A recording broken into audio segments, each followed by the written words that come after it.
সবুজে ঘেরা পাহাড়ি ঢালু, যতদূর চোখ যায় কেবল দেখা যায় চায়ের পাতা আর শ্রমিকের মাথা নিচু করে কাজ করার দৃশ্য। এই ছবিটাই যেন আমাদের দেশের চা বাগানের চেনা মুখ। কিন্তু এই সবুজ সৌন্দর্যের আড়ালে লুকিয়ে আছে এক করুণ বাস্তবতা।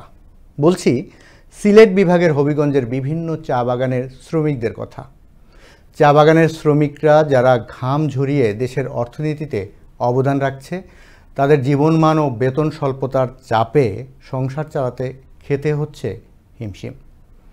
শ্রমিকদের ভিন্ন এক জীবনযাপন নিয়ে হবিগঞ্জ থেকে সুব্রত দেব বাপ্পির তথ্য ভিডিওচিত্রে দেখুন বিস্তারিত। যাদের ঘামে চায়ের পাতা সোনালি হয়ে ওঠে তাদের ঘরে ফিরতে হয় কাঠফাটা রৌদ্রের আতপেটা খেয়ে। একদিকে কেউ যেমন চায়ের কাপ হাতে বিশ্রামে বসে, আর অন্যদিকে কাজের ক্লান্তি শেষে চা শ্রমিকরা ইচ্ছে থাকলেও পড়তে পারে না ভালো পোশাক, ছেলে মেয়ে স্কুলে লেখাপড়ার খরচ চালাতে নাভিশ্বাস হয়ে উঠে যায়, জানান এসব চা শ্রমিকরা। যে মঞ্জুরি দিচ্ছেন এই মঞ্জুরি আমাদের পোষাচ্ছে না। আপনাদের এখানে আমাদের এতটুকু দাবি যে আমরা কিছু আপনারা বাড়াইয়া দিবেন। আমরা চা বাগানের মানুষ, রুটি খায়ে খায়ে কাজ করি। 3-4টা বাচ্চা কাচ্চা আছে, তাদেরকে কাপড় চোপড় দিবে না পেটে ভাত দিবে?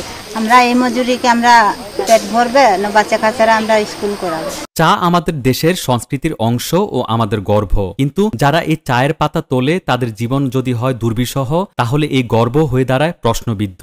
এ নিয়ে সরকার সুদৃষ্টি চেয়েছেন বাংলাদেশ চা সমিতির সিলেট শাখার এই নেতা। চা বাগানে ইউনিয়ন রয়েছে এবং প্রত্যেক 2 বছর অন্তর অন্তর ইউনিয়ন এবং মালিক পক্ষ, 2 পক্ষের প্রতিনিধি মিলিত হয়ে তাদের সুযোগ সুবিধা বৃদ্ধি করা হয়। যদি আমরা ইরিগেশন সিস্টেম ইমপ্রুভ করতে পারি, তো সরকার যদি এসব ব্যাপারে ভর্তুকি বলে ইরিগেশন মেশিন আমদানির ব্যবস্থা করতে মালিকদের হেল্প করেন, তাহলে এটিকে একটা পাবো আমরা। চা শ্রমিকদের প্রতিদিনের হাজিরা বেতন 174 থেকে 180 টাকা করে। তাছাড়া তাদের রয়েছে ছেলে মেয়েদের লেখাপড়ার খরচ, বিদ্যুৎ বিল, পোশাক, বিভিন্ন ধর্মীয় উৎসব সহ আরো নানান খরচ। সব মিলিয়ে অঙ্কটা কোথায় গিয়ে দাঁড়ায়, প্রশ্ন সরকারের কাছে সচেতন মহলে।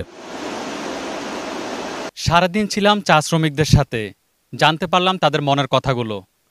চা শ্রমিক ইউনিয়ন থেকে তাদের নির্ধারিত পারিশ্রমিক তারা ঠিকই পাচ্ছে, কিন্তু বর্তমানে নিত্যপণ্যের দাম ঊর্ধ্বগতি হওয়ায় তাদের সংসার চালাতে হিমশিম খাচ্ছে। তাদের একটি দাবি, সরকার যেন তাদের দিকে সুনজর দেন, তাহলে চা শিল্পে আরও উন্নতির পরিবর্তন আসবে বলে মনে করেন সংশ্লিষ্টরা। সুব্রত দেব বাপ্পি, হবিগঞ্জ থেকে, আনন্দ টিভি।